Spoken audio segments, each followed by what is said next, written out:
بەناوی خوای گەورەی میهرەبان سڵاو لە ئێوە بنەرانی خۆشەویست خۆشحاڵم کال خوای پەروەردگار تەمەنی ئەمانەتی پێبەخشین و لە دەرفەتێکی نوێ و لە بەرنامەی نووسین و یادەوەری بە خزمەت ئێوەی خۆشەویست گەشتینەوە لە ئاڵلقەی ژمارە ৯ خۆشەویستان ئێوازانن کە قسەکردنی ئێمە لەم بەرنامەیەشدا هەر قسەکردن لەسەر گرنگی ڕەوەش لە سیاسەتدا کێچەکە لە کتێبەکانی مامۆستا عەلی باپیر لە ئێستا سیاست بە شێوەیەکی گشتی چونکە ملکەچە بۆ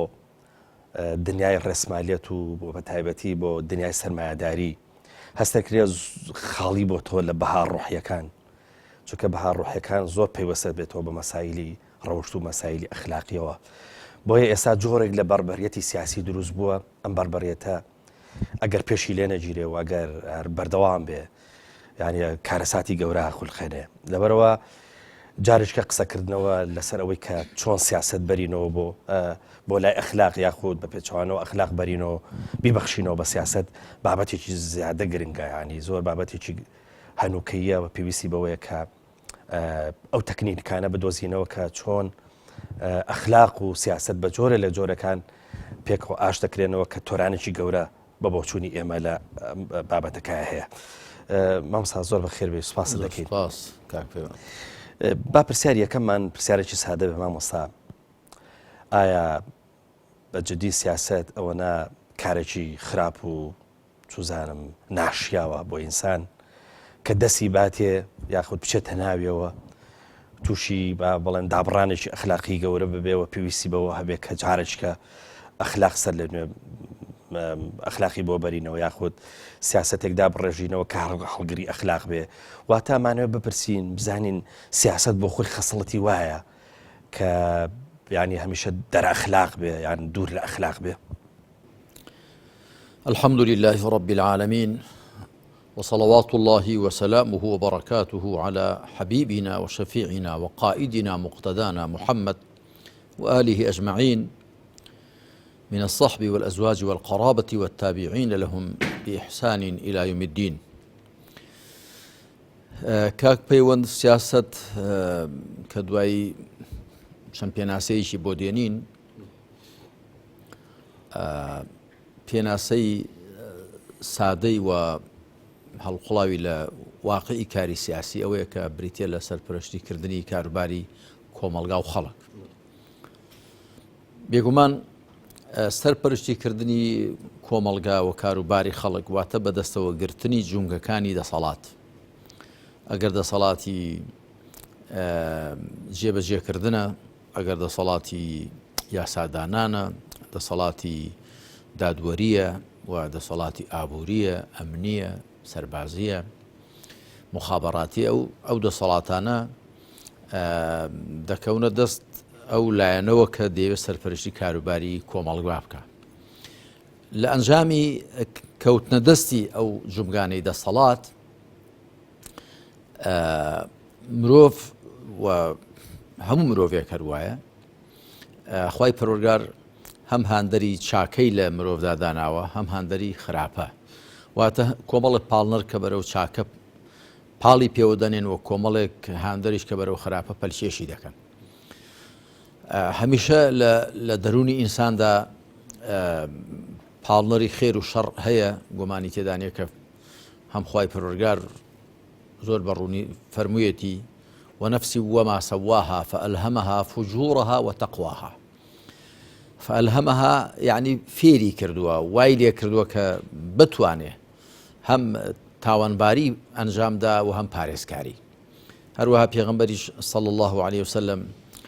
لە فەرمایشتێکدا دەفەرمێ ما من قلب من قلوب بني آدم إلا بين إصبعين من أصابع الرحمن يقلبها كيف يشاء. هیچ دڵێک نییە لە دڵی ئادەمزادەکان مەگەر لە نێو دوو پەنجەی خوادایە چۆنی بێ هەڵگێڕ و وەڕگێڕی دەکا. واتە ئەتەوان لە فەرمایشتی دیکەدا دەفەرمێ لەمەت و مەلەکین و لەمەت و شەیطان، هاندەرێکی فریشتەیی و هاندەرێکی شەیطانی لە دەرونی ئینساندا هەیە بۆ ئەوە کە ئینسان بتوان بگونجە تاقی بکرێتەوە خوای پەروەردگار ئەو دوو وزە و توانایی پێداوە. جا لە کاتێکدا کە مرۆڤ دەسەڵاتی نییە بێگومان مەجالی خراپەکردنی نییە یاخود کەمترە، بەڵام کاتێک کە دەسەڵاتی هێودەستی دەڕوا هەم مەجالی چاکەکردنی زیاترە، هەم مەجالی خراپەکردنی زیاترە. بۆیە کایەی سیاست کایەیەکی زۆر هەستیارە چ بۆ چاکەکاری و چ بۆ خراپەکاری. مرۆڤ هەردووکی باشتر لە دەستێن، هەم چاکەکاری دەستی ئاوەڵاترە، دەستی کراوەترە بۆ چاکەکاری، شەسپاندنی دادگەری، لابردنی ستەم و قۆرەخکاری و خراپە و هاوکاریکردنی خەڵک، میهرەبانی لەگەڵ خەڵک، نەرمونیانی، لێبوردەیی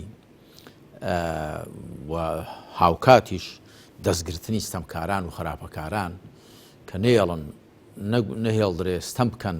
دەستدرێژی بکەنە سەر مافی ئەوانی دیکە. هەم مرۆڤ کە دەسەڵاتی دەکەوێتە دەست، هەم دەستی چاکەکاری ئاوەڵاترە، هەم دەستی خراپەکاریش. بۆیە شێخی سعدی دەڵێ تەواضع ئەس قودرەتمەندان نیکوست وەگەرنەز دروێشان خوی ئوست. دەڵێت تەواضع و خۆ بە کەمگری لە دەسەڵاتداران جوانە، ئەگەرنا لە فەقیران هەر بۆ خۆی وایە فەقیر، ینی دەروێش مەبەستی پێ هەژار و نەدار و ئینسانی بێدەسەڵات هەر بۆ خۆی متەواضعە. لە ڕاستیدا خودی سەرپەرشتیکردنی خەڵک کاری سیاسی لە ذاتی خۆیدا ئەوە نییە کە حتممە ئینسان بەرەو خراپە پەلشێشکە، بەڵام کاتێک بابای سیاسی یا کەسێک کە کاری سیاسی دەکا جا چ بە تیۆری چ بە کردەیی، ئەڵبەتە زیاتر مەبەستمان پێکردەیە، کاتێک کە پەیوەست نابێ بە خواوە سوبحانە وتەعالا و پەیوەست نابێ بە شەریعەت و بەرنامەی خواوە و چاوەڕوانی ئەوە ناکا کە بچێتەوە بەردەم دادگای خوا لێی بپرسێتەوە، لەو حاڵەتەدا ڕێی لە بەردەمدا تەخت و ئاسووخ دەبێت بۆ خراپەکاری. هەر وەکو خوا سوبحانە وتەعالا لە سوورەتی ئەلقیامەدا دەفەرمێ بل يريد الإنسان ليفجر أمامه يسأل أيان يوم القيامة. ئینسان دەیەوێ هەر بە خراپەکاری بیداتە پێش، بۆیە دەپرسێ ڕۆژی قیامەت کەنجەیە. هەر کەسێک بڕای بە ڕۆژی دوایی نەبوو، بڕای بە لێپرسینەوەی خوا نەبوو، یا با ئیدعا و بانگەشەشی بۆ بکە بەڵام بەکردەوە بڕای پێ نەبوو، بێگومان ڕێ لە بەردەمیدا تەخت و ئاسووخ دێ بۆ خراپەکاری. و کە من ئەوانەی کە بڕایان بە ڕۆژی دوایی نەبێت، چونکە هیچێک بۆی هەیە بڵێ دێ بۆچی لە هێندێک لە وڵاتان دەبینین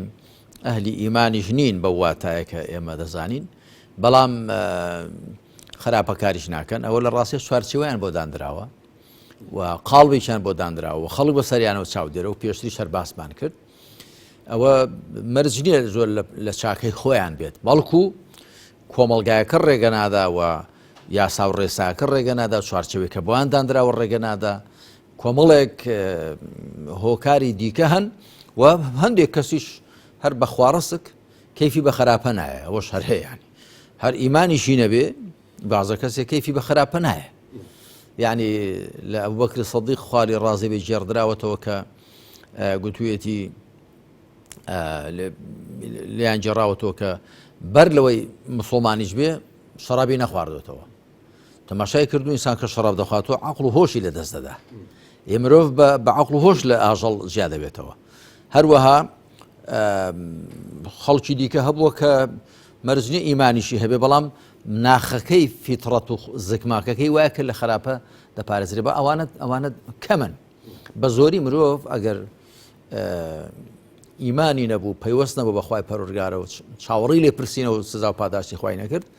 وەکو گوتم تووشی لادان و تاوان دەبێت. بەڵێ مامۆستا ئەگەر خودی ئەم دوو چەمکە بێنین، هەم سیاست هەم ڕەوش یا با بڵێن ئەخلاق، سەیرەکەی ینی سەرچاوەی ئەخلاقە چێتەوە ناو زوهد و جۆرێک لە دنیا نەویستی، بەڵام بە پێچەوانەوە یا با بڵێن جۆرێک لە خۆگرتنەوە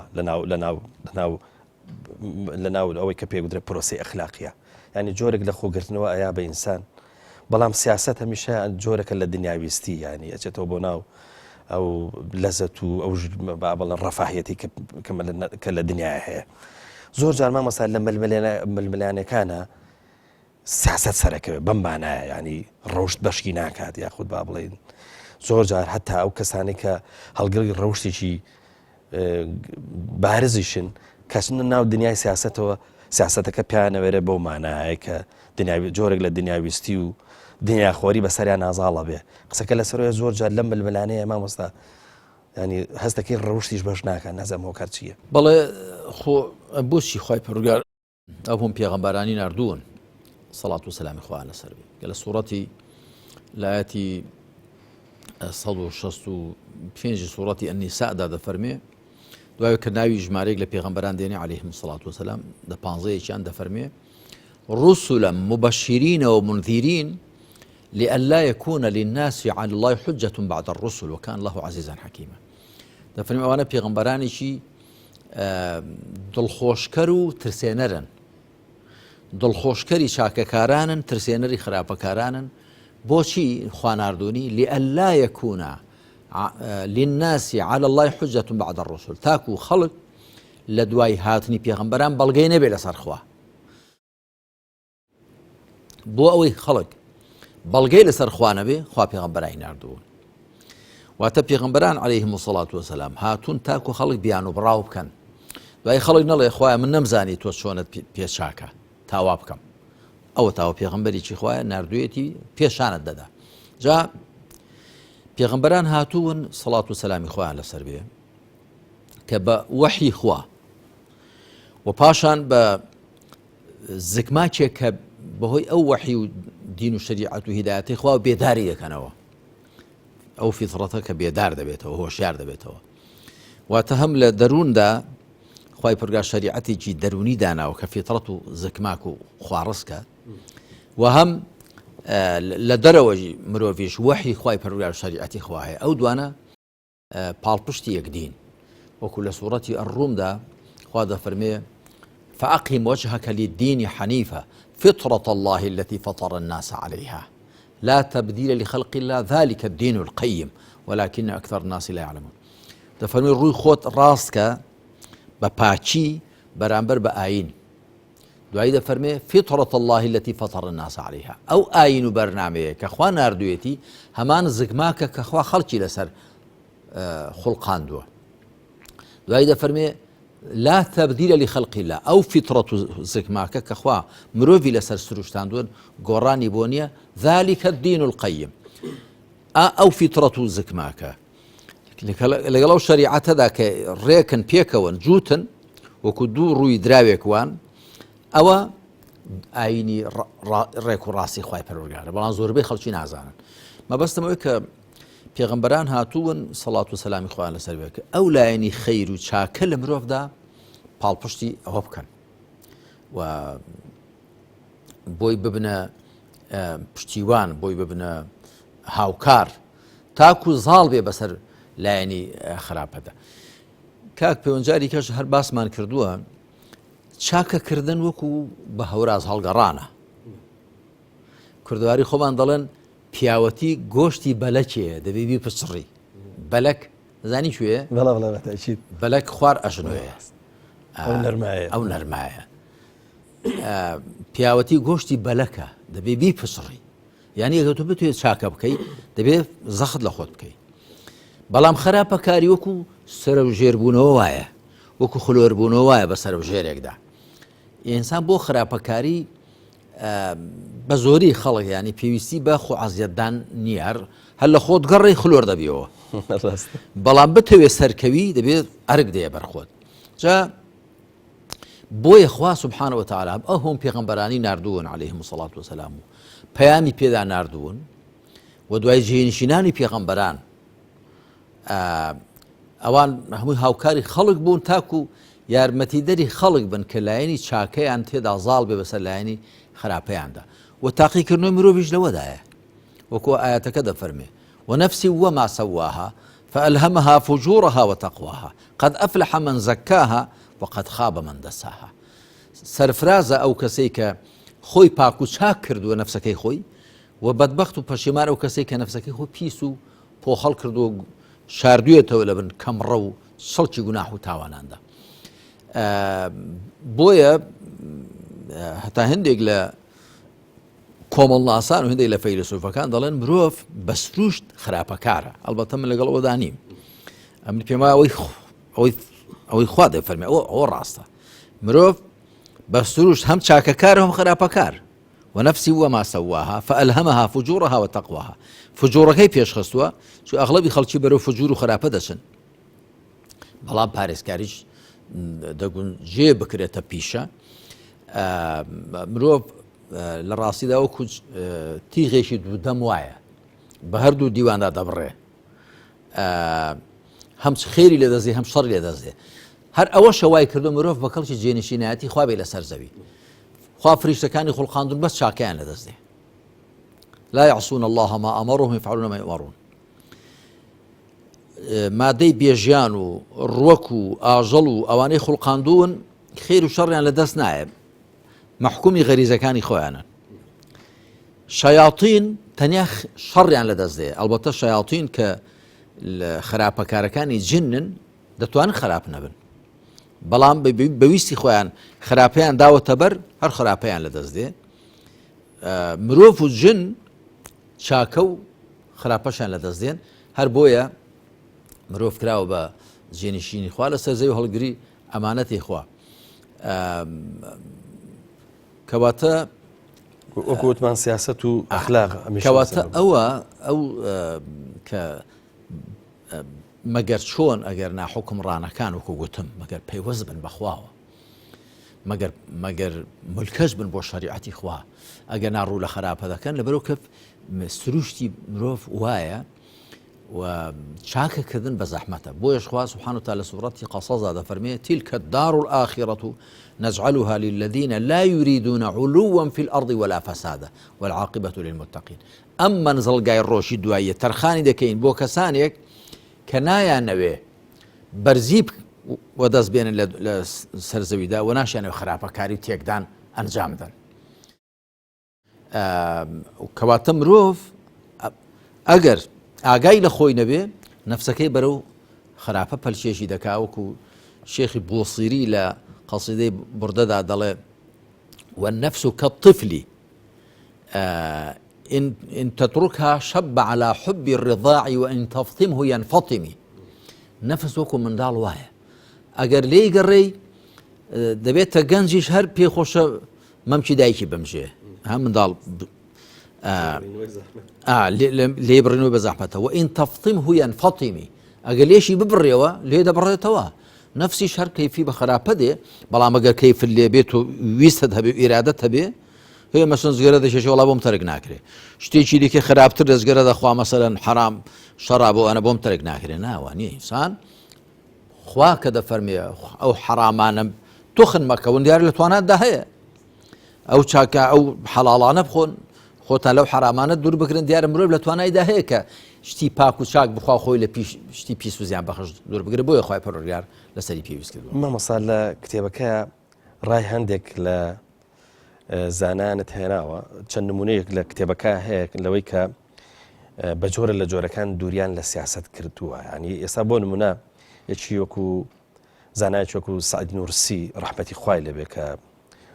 هەم سەردەمەکەی زۆر دوور نییە لێمانەوە هەم جوگرافیاکەشی ئەوەی کە حرەکەتی تیا کردووە لەمان دوور نییە. قسێکی زۆر مەشهوری هەیە کە ئەعوذ بالله من الشەیطان والسیاسە. یعنی ئەم مەقولەیە یاخۆ با بڵێم ئەم دروشمەی نورسی ڕەحمەتی خوای لێبێ تا ئێستا بە جۆرە لە جۆرەکان ماوە و زۆر کەس خەڵکی متەدەین و بە تایبەتی ئەوانەی کە تەبعیەت لە نورسی و لە شێوازی مەسەلەن داعوەی مامۆستا نورسیەکەن ینی بە جۆرە لە جۆرەکان تا ئەم لە حەزێش دوورن لە سیاست. ینی پێمان خۆشە بزانین ئەمە لە چیەوە هاتووە خۆ ئەو لە سەرەتای حرەکەتێکی سیاسیشی کردووە ینی دوای ئەزمونێک لە سیاستکردن جاتێتە سەر ئەوەی کە بڵێ خۆیان پەنا بە تۆ ئەگرم لە شەیطان و لە سیاست. ڕاستە من تەمەن بەرهەمەکانی مامۆستا سەعیدی نوڕسی ڕەحمەت و ڕەزای خوای لێبێ و خوا پلۆپای بەرز و بەرزتر کاتەوە هەمووی خوێندوتەوە هەر نۆبەرگەکەی و دوو جاریش بەخەو بە خزمەتی گەیشتوم. مامۆستا سەعیدی نوڕسی پیاویشی زۆر گەورە بووە و بەڕاستی خواناسێکی بلیمەت بووە و فیکر و هۆشێکی زۆر بەهێزی هەبووە تێگەیشتنیشی قوڵی هەبووە لە قورئان و سونەت. ئەو مەقولەی ئەو گوتەی مامۆستا سەعیدی نوڕسی لە بەرجی یەکەمی ئەسیرە ذاتیەدا لەوێدا هاتووە لامە بێت لە چاوکردنەکەی دەکردوانە بە بەرجی نوۆیە. جا لەوێدا ژینگەی گوتنی ینی ئەو قسەیەش ڕوون دەکاتەوە، واتە سەبەبی وڕوودەکەی ڕوون دەکاتەوە بۆچی وای گوتووە. دەڵە ڕۆژێک دوو لە زانایانم بینی دەبێت دۆستی بووبن ئاشنای بووبن، هەر کامیان لە حیزبێکی دیکەدا بوو بە مناقەشە و توێژیان یەکێکیان ئەوی دیکەی بە کافردانا لەسەر مشتومڕێکی سیاسی. دەڵم نیش کە ئەوەم بینی سڵەمیمەوە گوتم کاری سیاسی سەرکێشێ بۆی کە کەسێک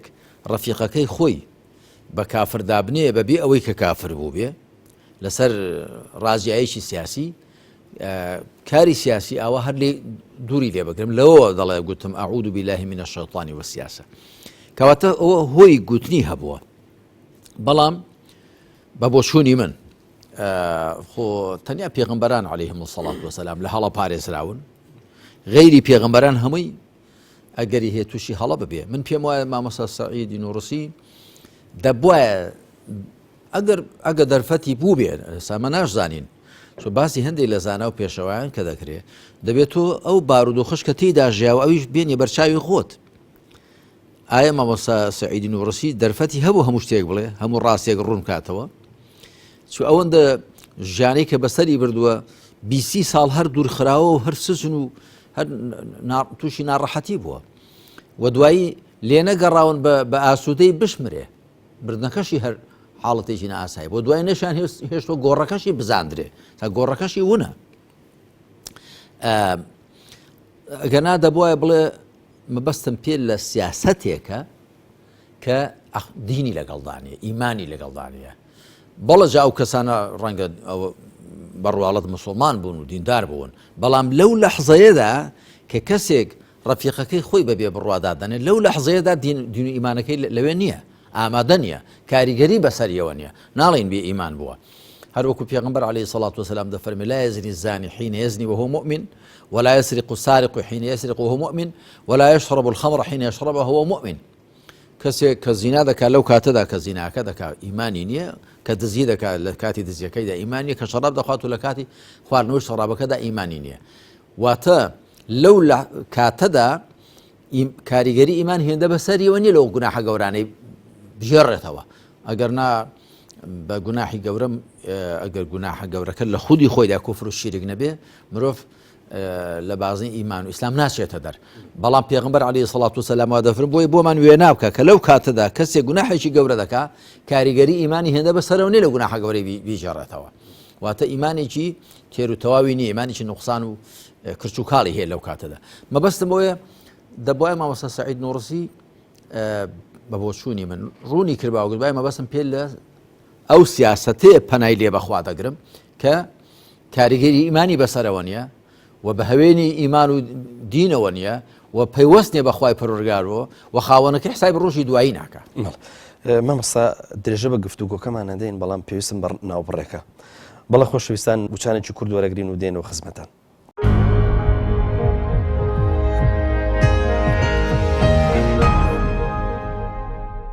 بەڵە خۆشەویستان جارێککە سڵاو لە ئێوەی خۆشەویست. مامۆستا با بچینە سەر ڕایەکێکی کە لە زانایانەویش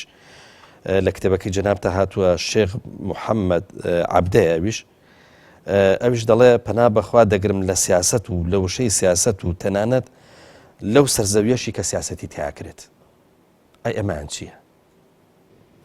وەڵام شێخ محەممەد عەبدەش تەوان یەکێک بوو لە پێشەوایانی ئیسلام و لە زانایانی گەورەی ئیسلام کە قوتابی جەمالەدینی ئەفغانی بووە. وەی یەکێکە لەوانی کە کاریگەری زۆری بووە لە سەر هۆشیاری بێداری موسڵمانان لە میسر و لە غەیری میسریش کە کاتی خۆی گۆڤاری عوروەت الوثقایان دەرکردو لەگەڵ جەمالەدینی ئەفغانی. کاریگەری شوێنەواری زۆر چاکی هەیە لە ژیانی ئومەتدا و یەکێک لە قوتابیەکانی قوتابی بەرجەستەکانی شێخ محەممەد عەبدە شێخ محەممەد ڕەشید ڕەڤایە، خاوەنی مەنار و تەفسیری مەنار. کە گۆڤاریشی بۆ بەناوی مەنار و تەفسیرەکەش هەر بەناوی مەنارە کە 12 بەرجی لێ دەرچووە. شێخ محەممەد عەبدەش گومانی تێدا نیە هەر لە مەقامێکی ئاوادا بووە، ئەویش کە وا لە سیاست دڵزەدە بووە. طبعاً شێخ محەممەد عەبدە پیاوی بیرمەندێکی گەورە بووە بەڕاستی، هەم ڕوونکەرەوەی قورئان بووە و هەم زانایەکی بەرجەستە بووە، هەندێک بە مجەدید ێزان زانایەکی گەورە بووە. یعنی بێگومان کە دەڵێن زانایەکی گەورە پێشەوایکی گەورە معناوانەی هەڵەینین لە تەفسیرەکەشیدا لە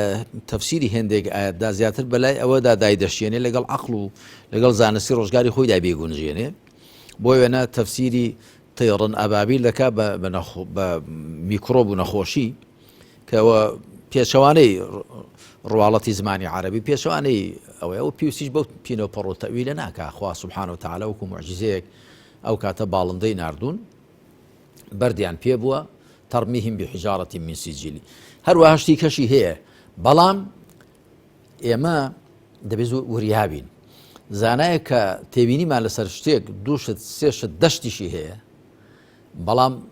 معناوانێ بەو دەشتانەوە بەو دەهەڵانەوە بەڵکو بەو بیستکەم و کوڕی و زیاترشەوە هەموو چاکەکانی نادیدە بگرین. بەداخەوە هەندێک کەس عاتفیانە ئەوە سەرچێڵانە لەو بوارەدا مامەڵە دەکات. کەسێک شتێکی لێ بیست بەدڵی نەبوو، جا دەبینەوەی کە بەدڵیشی نیە لەبەرەوە لە عەقڵی ئەوەوە ناچێ. مەرج نییە شتەکە لە خودی خۆیدا هەڵە بێ، ڕەنگە عەقڵی ئەو بچووک بێ ئەو شتەی تێوە نەچێ، بۆی ئیستیعاب نەکرد بۆیەوە خۆ نەگیرێ. کەس یەکسەر هەموو شتەکانی کەشی ڕەفز دەکا. ئەجا من هیچ کەسێکم نەبینیوە باخێک لەبەرەوە کە بە درەختێکی یان بە چەند درەختێک چەند میوەیەکی بۆگەنی پێوەن چەند گەنیون یا بەکەڵک نایەن کرچ و کاڵن بێنی باخەکە هەمووی زەربی سفرکە کە گەروای هیچ باخێکمان بۆ سەلامەت نابێت لەسەر زەوی. و عەرەب پندێکی جوانیان هەیە دەڵێ من فەضائل الرجال أن تعد معایبهم. چاکیە بۆ پیاوان عیبەکانیان بژمێردرێن، 1 و 2 3 و 4 و 5 ئاوە بژمێردرێن، ئەوە فەزیلەتە. بەڵام گرفت ئەوەیە کە هێندەی عیب هەبن عیبەکان نەژمێردرێن، وەکو ئەو پەندە کوردی بەسەردا بچەس پێ دەڵە پوشکەلەکە ناگیرێن کە هەمووی پوشکەیە. ئەوە گرفتە گەرنا شێخ محەممەد عەبدە بەڵێ هەندێک کەم و کوڕیشی بوون بە تاکید کە کەم و کوڕیەکانیشی ئیجتیهادی کردووە و ویستویەتی لە عەقڵی خەڵکی زیاتر وە نزیکخا، بەڵام بە بۆ چوونی من پێویست بەوە ناکات و بۆی کە دین لە عەقڵی خەڵک نزیک بخرێتەوە هەندێک شت بە زۆرێک تەویل و تەفسیرکەی کە زمانی عەرەبی تەحەمولی ناکا و واقعی مێژووی تەحەمولی ناکا. جا شێخ محەممەد عەبدەش هەر کوشتەی ئەو زۆرە سیاسەتە بووە، ئەو سیاسەتەی کە ئیمان و ئەخلاقی لەگەڵدا نەبووە، ئەو سیاسەتی کە بەها ڕوحی و ڕەوشتەکانی لەگەڵدا نەبوون. ئەی بۆچی دوورخراوەتەوە بۆ فەڕەنسا؟ شێخ محەممەد عەبدە ماوەیەک لەگەڵ جەمالدین ئەفغانی لە تەبعید بوون، دوور خراونەوە بۆ فەڕەنسا، ڕەنگە بۆ شوێنی کەش دوور خرابنەوە. دوایش کە هاتوۆتەوە بۆ میسر بەو شێوەی ڕێیان نەداوە کە مەسەلەن ڕۆڵی خۆی ببینێ. جا سیاسەتێک کە ئەو بینیوێتی کەوەکۆ گوتم ئەو تێبینێک کە بۆ جەنابی مامۆستا نۆڕسی گوتمان ڕەحمەتی خوایان لێبێ لە هەمویان و خوا پاداشتیان داتەوە، بۆ ئەویش هەر هەیە. ئەویش دەبوایە بڵێ ئەعوذ بالله یا کە بڵێ گوتوێتی چی پەنا بەخوا دەگرم لە سیاست، دەبێ بڵێ سیاسەتێک کە ئابۆ شێوەیە، سیاسەتێک کە لە ئەخلاق دوورخراوەتەوە، سیاسەتێک کە هەوێنی ئیمان و ئیسلامی لەگەڵدانیە، سیاسەتێک کە حیسابی ڕۆژی دوایی تێدا ناکرێ، حیسابی لای خوای تێدا ناکرێ. دەبوو قەیدێکی بخاتە سەر بە بۆ شوێنی من نازانم خۆ ڕەنگە لە شوێنی خۆشی ئەو قسەی گوتو دوایی ئەوی شەرحی کردبێ و چۆن مامۆستا نوڕسی ڕەحمەتی خوای لێبێ دەڵێ من لەو سیاق و مەقامەدا ئەو قسەیەم کردووە. مامۆستا قولی ئەدیبێکی دنیای عەرەبی میسری نەقڵەکەویش مستەفا لوتفی منفەلووتیە، ئەو زۆر تێپەڕێت، یعنی تەنانە دەڵێ من جیاوازێک نبینم لە بینی ئەوانەی کە سیاسەتەکەن و لەگەڵ ئەوانەی کە جەلادن، یعنی هیچ جیاوازێک لە نێوانی جەلاد و سیاسەکانە نییە. یعنی ئەمە زۆر قورسە، ئەمە قورسە. ئەمە مستەفا لوتفی منفەلووتی ئەدیبێکی مەشهورە لە کتێبی النەظەرات، کتێبی النەظەرات و عەبەراتی هەیە. من پێم وایە کە بە تاکید لەوەدا زیادە ڕووی کردووە. کاک پێوەن ئەو زانا بەرزانە هەڵەکەیان لەوەدایە لەو هەڵوێستەدا کە بە مطلقی باسی سیاسەتیان کردو. سا ڕەنگە خەڵکێکی زۆر بەهۆی جەنابی مامۆستا مەلا سەعیدی نوڕسیەوە، بەهۆی ئەو قسەی شێخ محەممەد عەبدەوە، بەهۆی ئەو قسەی مستەفا منفەلووتیەوە دووریان گربێ لە سیاست و لە حکومڕانی و دووریان گربێ لە سەرپەرشتیکردنی کۆمەلگا و جا باشە کە تۆ دووری دەگریلەوە مەیدان چۆڵ دەکەی بۆ حکومڕانە ستەمکارەکان کە تۆ دەچێت پەراوێزی کۆمەلگاوە کە تۆ بە بیانووی ئەوەی کە وەڵام من با پیس نەبم و چڵکن نەم و لێخن نەبم بەهۆی کاری سیاسیەوە تۆ مەیدان چۆڵ دەکەی بۆ ئەوانە کە بەو شێوەی کە خۆیان حەز دەکەن و بەرژەوەندەکانیان بۆ داوی دەکات سیاست بکەن. هەروەکو لە ژیانی مامۆستا ئەبولەعلای مەودودیدا ڕەحمەتی خوای لێبێ هاتووە کە کاتی خۆی حکومڕانی پاکستان پێی وتۆ مامۆستا تاوان دوایەوە کە حکم دراوە بە ئیعدام و بەڵام دوایی ئیعدام نەکراوە و لەسەری سوکراوە خەڵک ناڕازی بووە و لە هەموو لاوەزانایان و لە عالەمی ئیسلامیدا فشاریان لەو حکمڕانە کردو بەری دەدا دوایی دەڵێ مامۆستا من پێشنیارێکم بۆ تۆ هەیە دەڵێت چییە؟ دەڵێ وڵای سیاسەت وەکو قوڕچڵپا و ئەوە وایە جەنابەت پیاوێکی پاک و چاک و ئەتوو هەر خەڵکمان بۆ پەروەردە بکەی چاکە بە پاکی و چاکی مێناو ئەو قوڕ جڕی تا و چڵپاوە با تۆ مەسەرەن پەیامەکەت چڵکن نەبی و جەنابەت ئەوە نەبی. مامۆستا ئەبولەعلاش وەڵامێکی جوان دەداتەوە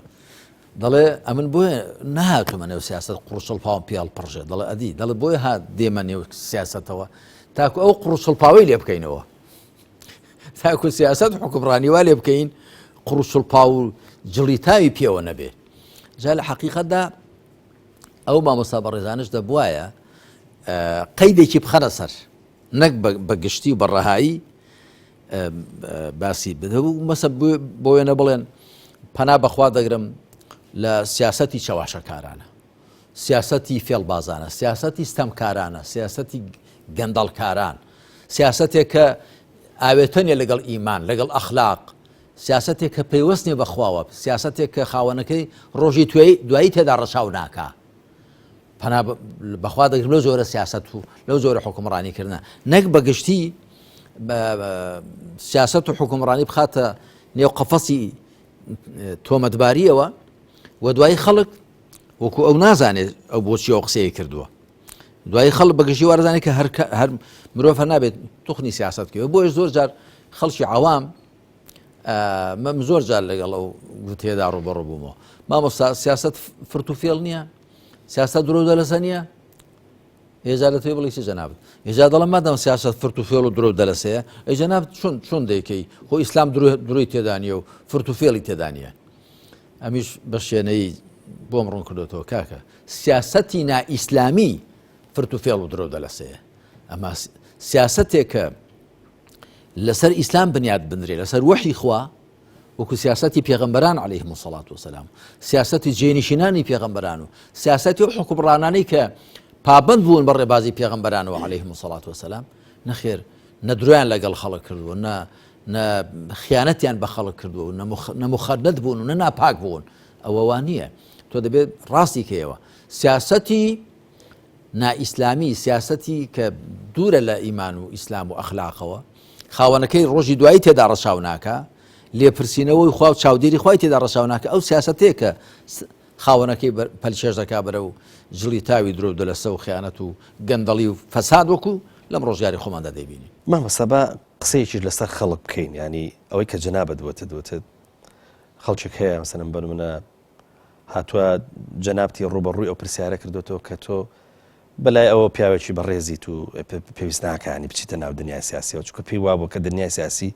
بای ئەوە کە جەنابەت مەسەلەن بۆن منە ئەو پاچی و هەروەها خاچی بوون و ئەوەی کە ئەو تەسەوەری کردووە پێی وابوو گۆڕێ. مامۆستا تەجروبەیەکیش هەیە ئەزموونیش هەیە لەوەی کە زانای زۆر باشمان هەبوون ئەهلی مینبەرمان هەبوون ینی سەرەحەت ناوی کەس نایانم هەمویان بەڕێزن لەلای بن بەڵام کە چوونە ناو ڕووبەری سیاسیەوە کە 250 لەگەڵ دنیای سیاسی نەرم کردووە بە جۆرە لە جۆرەکان ینی وەکو پێشتر نەبوون لانی کەم گۆڕاون مامۆستا ینی خەڵکیش ئێستا خەریکا بێ بە دیدێکی باو لەوەی کە ئەم معدەنە سیاسیە ینی یاخود داڵێن ئەم فابریقە سیاسیە هەر کەسێک کاچێتە ناویەوە بە جۆرە لە جۆرەکان مەسەلەن ئەیگۆڕێ و لە خەسڵەتە جوانە ڕەوشتەکانە مەسەلەن بۆن من بەلایە بە جا قسەکە لەسەر ئەوەیە مامۆستا من ئەم پرسیارەکەم بە دوو بەش ئەمە بەشیچانەوەیە کە خەڵک ئەزمموی هەیە خەڵک مەسەلەن بەڵگەی هەیە لەوەی کە لەلایەکی تریشەوە ئەی خەڵک چه ئەرکێکێکی کەوێتە سەرشان مامۆستا خەڵگە چێ هەمان ئەو معدەنە هەڵەبژێرێتەوە خراپەکان هەڵەبژێرێتەوە دوایش دەیکا بە گلەیەکی عام ینی لە کوردستانە شانسی زۆر هەبوو بۆی تاقی بکرێتەوە بەڵام تا ئەم لەحزەیە لە دوو هێزی سیاسی زیاتر تاقی ناکرێنەوە شانس نادرێت بە هێزەکانی تر ئایا بابزانین سیاسەتێکی ترمان پیشانەدەن بەم بەرنامەیە من و جەنابێشتەوە کە ئێستا تۆ تەبەنی جۆرێک لە سیاسەتی ئیسلامیەکە کە پێت وایە ئەگە بچێتە دەسەڵات خۆشگوزەرانی و مەسەلەن بۆن منە بە جۆرە لە جۆرەکە عەدالەت دروستەکە بەڵام شانس نییە کاکە پێوە بەنسبەت ئەوە کە خەڵی ئەزمموی تاڵی هەیە لەگەڵ هەندێک کەسدا من بە زۆر بەڕوون و ڕاشکاوی دەڵێم هەموو ئەوانەی کە پارە دەیانگۆڕێ دەسەڵات دەیانگۆڕێ ئیمتیازاتی مادی یا معنەوی بە حەق یا بە ناحەق دەیانگۆڕێ لە ڕاستیدا بێهێزن ئەگەر ئینسان دڵەکەی پەیوەست بێ بەخواوە ئەگەر ئینسان لە ذاتی خۆیدا محکەم بێت قایم بێ باوبۆرانی دنیا نایگۆڕێ بەڵام ئەوانەی کە بە پشۆبایەک بە تۆزە شەهوەتێک بە شوبهەیەک دەلەقن لە ڕاستیدا وەکو کەڕەگەڵوان کەڕەگەڵ نییە کە بادێ ڕایدە ماڵێ بەڵام کەسانێکی ژەنۆکو سیاوان نالەخشێن و خەڵکیش نابێ لەبەرەوە کە هەندێک خەڵکی بینیوە هەندێک کەسی بینیوە هەندێک کاراکتەری بینیون لە ئەزموندا شکستیان هێنا و پێی وابێ هەموو کەس هەر وایە و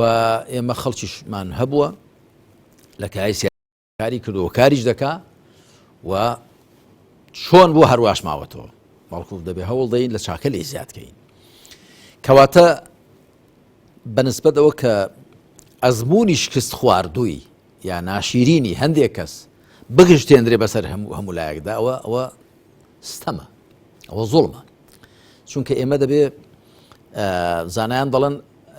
دەبێ شتە یەکسانەکان مامەڵە یەکسانیان لەگەڵدا بکەین بەڵام شتە لێک جیاوازەکان مامەڵی جیاوازیان لەگەڵدا بکەین يعني التسوية بين المتماثلين والتفرقة بين المختلفين ئەوانەی یەکسانن مامەڵە یەکسانیان لەگەڵدا بکەین ئەوانەی لێکژیان مامەڵی لێکژیان لەگەڵدا بکەین ێستا هەندێک خەڵک هەر لە بەرووی ناوت حیزبە کاکە تۆش حیزبی بەڵە کاری سیاسی دەکەی بەڵە کەواتە هەموو وەکو یەکن ئێوە لەکوێ هێنا تۆ تەماشای من کرد ئەوە چۆن دەکەم جاریکە باسم کرد و جارێک لە مەجلیسێک کابرای گوتی مامۆستا هەندێک قسەم کردن قسەکانی پێخۆش من دیار بوو گوتی مامۆستا بریا حیزب نەبایی گوتم بۆ گوتی مامۆستا حیزب ئاوایە من شتم جا تۆ شارەزای ئێمە هەی گوتی نەوەڵای یەکەم جارەزە نابن دەبینم گوتم کاکە تۆ هاتووی بۆ مقڕی ئێمە گوتی مامۆستا حیزب ئاوە گوتم کاکی خۆم ئەتۆ لەکوێ بووی تەمەنی لە سەروینەوە تۆ بووی سەلامای بە ڕەحمەتی خواشوە گوتی من لەگەڵ فڵان کەس بووم و فڵان حیزب بووم و دوای چووم لەگەڵ فڵان حیزب بوو دەیگوتم لە مەقڕەکاندا چۆن بوو 5% جەماعەت دەکرا گوتی نەوەڵا بانگ دەدرا و قامەت دەکرا نەخێر کە کۆمنەوەتان دەست پێ دەکرد بە ئاەت دەستان پێ دەکرد بە فەرمایش گوتی نەوەڵا گوتمەدی چۆن بوو گوتی وەڵا چۆن بوو ینی پێشەوانەی ئەوە بوو دەکتم کاکە لە بنکەکانی ئێمەدا 5% جەماعەت دەکرێ ئەوم بۆ خۆم ئیمامەتی دەکەم لە بنکەکانی ئێمەدا کاکەمە کۆبنەوە بکەین بە ئاەت و بە فەرمایشتی خوا پێغەمبەری خوا دەستی پێ دەکەین ئێمە دەگەڕێنەوە بۆ شەرە بزانین دەخوا قورئان و سونەت چی دەفەرمون لە بنکەکانی ئێمەدا کاکە نەک شەراب ناخورێتەوە قومار ناکرێت جگەرەش ناچێشرێ گوتی ئاوا گوتم بەڵێ گوتم ئێمە هەمومان پێکەوەین لە هەموو شتێکدا خۆ جیا ناکەینەوە کۆمەڵەشتم بۆ باس کرد گوتی وەڵا ئێوە جیایە یەکتم کاکە چاول لێ تۆ زارت بە شیری سوتاوە فول لە دۆ دەکەی زارت بە شیری حیزبی عەلمانی سوتاوە فول لە دۆی حیزبی ئیسلامی دەکەی کاکە تۆ دەبێت لێشیان جیا بکەیەوە ڕەش و سپی بەڕ بە پێخۆی بزن بە پێخۆی هەر کەسە دەبێ وەکو خۆی بۆ بکرد ئەوە بەنسبەت لای یەکەم ئەوی دیکەش یە خەڵکیش قسەکەت جوانە باشە خەڵکیش کە دەزانێ دەڵێ گەجارێک هەڵت خەڵەتاندم خوا بدگرێ دوو جار هەڵت خەڵەتاندم خوا بمگرێ جاوە پێ لەو فەرمایشتەی پێغەمبەر وەریان گرتووە عەلەیهی سەڵات وسەلام ئەو پندیش پێشینانە کە دەفەرمێ لا یولدغ المؤمن من جحر واحد مرتين ئیماندار هیچ کاتێک لە کونێکەوە دوو جار پێوە نادرێ جارێکە پێوە درای دەبێت بوریایی خۆت بی نەک سێ جار و چوار جار دەستی تێبژێڕێەوە وەکو میلەتەی ئێمە جارێک ئینگلیس هەڵی خەڵەتاندووە جارێکی دیکە ئەوجا سۆڤێت هەڵی خەڵەتاندووە جارێکی دیکە ئەمریکا هەڵی خەڵەتاندووە ئێستا جا ڕوودەکاتەوە فەڕەنسا و شوێنێکی دیکە شوێنێکی بابەت تۆ چەند جار هەڵخەڵەتایی چەند جار کڵاوێ لەسەر نای ئەوانە خۆ دڵداریت لەگەڵ ناکەن ئەوانە بەرژەوندی خۆیانیان دەوێ ماکرۆن دێ بۆ ئێرە بزانین بۆچی هات چونکە کاتێک کە بێئەدەبیان کردبوو لە فەڕەنسا بەرامبەر بە پێغەمبەری خوا عەلەیهی سەڵات وسەلام لێرەوە حیزبێک خەڵکێکی لەگەڵ خۆ برد و پەرلەمانتار و بەرگریان کرد لە ماکرۆن کە بێئەدەبیان بەرامبەر بە پێغەمبەرەکەی ئەو کردبوو خۆشی بە مسڵمان دەزانێت ئەوە دێ ئەو چاکەیە دەداتەوە دێو چاکێ دەداتەوە کە تۆ کە من لێم قەوما بوو دنیا سەری تێنابووم و ڕەخنەی لێ دەگرتمە تۆ لێرە هاتی بەرگری لێکردم ئافرم بەڵام ئەوە ئایا حیاسوونی دنیا و قیامەتی پێوە نییە ئایا ئابڕوچوون نییەوە تۆ بەرگری بکەی لە سەرۆکێک کە هێرش دەکاتە سەر پێغەمبەرەکەت عەلەیهی سەڵات وسەلام ئەوە دێ چاکەی ئەوە دەداتەوە کاکە بەهەرحاڵ خەڵکیش دەبێ هەڵوێستی هەبێ خەڵکیش دەبێ پند وەربگرێ خەڵکیش دەبێ کە دەزانی جامر زۆر عجایبە خەڵک من پەیوەندی کۆمەڵاتی فراوانم هەیە ئەنواع ئەشکال خەڵک دێ بۆلا هەیە دێ ڕەخنە دەگرێت لەو حیزبانەی کە خۆرەخکاری دەکەن و پارەی وڵاتیان خستۆتە بەردەستی خۆیان مقدراتی خەڵک کەچی هەر ئەو پارە حرامەی کە بەدەست وانەوەیە دوای ئەگەر تۆزێکی بدەنێ لەو پارە حرامە بە هەلەکە سەما بەرەو ڕویان دەچێت تو کاکە دوێنێ نەدەوی پارەکە حرامە نەدەگوت ئەوانە ستەمکارن بە ئێستا بۆ دەچی خۆ بە پارە حرامەکەیان دەفرۆشی ئەی نازانی ئەوە نیشانەی پرسیار دەخاتە سەر مسڵمانەتیت و سەر جوامێریت و سەر مرۆڤایەتیشت ئەی باشە خەڵکیش دەبێ هەڵوێستی هەبێ فیعلەن قسەکە جوانە کە تۆ جارێک هەڵی خەڵەتاندی دوو جار هەڵی خەڵەتاندی 30 ساڵە 30 ساڵی ڕەبەقە بەو شێوەیە حوکمڕانی دەکرێت 30 ساڵی ڕەبەقە ئەم وڵاتە دەدۆشرێ کەمینەیەک لە حیزب و خزمی پێ دەکرێتە ملیار لێر کە قەسرەکانی بە حەوادا دەچن پاران هێندە زۆر لێرە جێی نابێتەوە لە وڵاتان پرۆژە مەشروعی پێ دەکڕن ئەتۆش ئەوە حاڵتە کە دەیبینی نەژێرخانی ئابووری تێ حاڵت حاڵە نەوەزع دووەزعا ئەمجا کەچی هەڵبژاردنیش دێتەوە پێش دووبارە هەمان هەڵەکە دووبارە دەکەوێت دەبی خۆ عافێتت بێرەوە هەر ئەو جۆرە حکمڕانیم حەقی تۆیە ینی هەر ئەوەت لێ دەوەشێتەوە دەبڕۆ عافێتت بێ جا دوای گلێش دەکات لە وڵا ئۆپۆزیسیۆن وا و ئۆپۆزیسیۆن وا بوو ئۆپۆزیسیۆن چ بکات کاک ئۆپۆزیسیۆنی بەڵێ ئەوەی کە دامەزراو نەبێ و چەسپاو نەبێ ئەویش بەدوو دەسەڵاتدا دەچێت و بۆ تۆزە پار و تەماع و ئیمتیازاتێکی کە دەیداتێ ئەوی دیکەش کە دەمێنێتەوە ئەوەندەی ئاو لە دوادێ چ بکە ینی ئەوەندەی ئاو لە دوادێ ئێستا کابرەکە ئاودێری دەکات چەندەی ئاو لە دوابێ ئەوەندە ئاودێرەکەی بۆ ناکرێ تەماشای پشت خۆت دەکەی خەڵکت لەگەڵ نییە ئەوەندەت بۆ دەکرێت ئەمجاد بەرامبەرەکەش حکوومەتە گەندەڵەکە حیزبە گەندەڵ و مزەویرەکەش دەڵێ ئەها من چەندەم خەڵک لەگەڵدا ئاخر هەمووی تۆ تەزویر و فرتوفێڵ دەکەی و خەڵکەشت بە تەزویر فرتوفێڵ بەدوا خۆت داوە تۆ پارەی حرامت بە خەڵکەکە پارەی حرام بەدوا خۆت داوە شانازی چیان پێوە دەکەی بەو دەنگانە بەڵام فعلا خەڵکیش هەر بەوەندە کارەکەی تاو نابێ وەڵا کاکەوە ئەوانە خراپیان کرد و ئەویان کرد دێت و هەڵوێست وەربگرێت دەبێت و هەڵوێستە هەبێ و تۆ دەبێت جارێک هەڵیا خەڵەتاندی نێڵی بۆ جاری دۆم هەڵە خەڵەتێن دەبێت هەڵوێست وەربگری و لە ڕاستیدا ئێستا تۆپ لە ساحەی خەڵکدایە ئێستا تۆپ لە ساحەی خەڵکدایە خەڵک دەبێت هەڵوێست وەربگرێ و دەبێت چی دیکە خەڵک ئەو عیبەنێنێتە سەر خۆی ئەو عیبەنێنێتە سەر خۆی کە حیزبێکی گەندەڵ بڵێ من هاو خەڵکەم لەگەڵدایە خۆ تۆ مەڕ و بزنی کاکە تۆ بەشەری سپاس دەکەم مامۆستا ئەڵقەی ژمارەنەوە حوتیشمان کۆتایی هات ئینشاءڵڵا لە ئەڵقەکانی داهاتوە درێژەمە بامەتە ئینشاءڵڵا بەڵە خۆشەویستان بەم شێوەیە گەشتنە کۆتایی ئەم ئەڵقەی ژمانتاکو بە گەشتنەوەیکی دیکە هەمووتان بەخوای گەورە ئەسپێرین خواتان لەگەڵ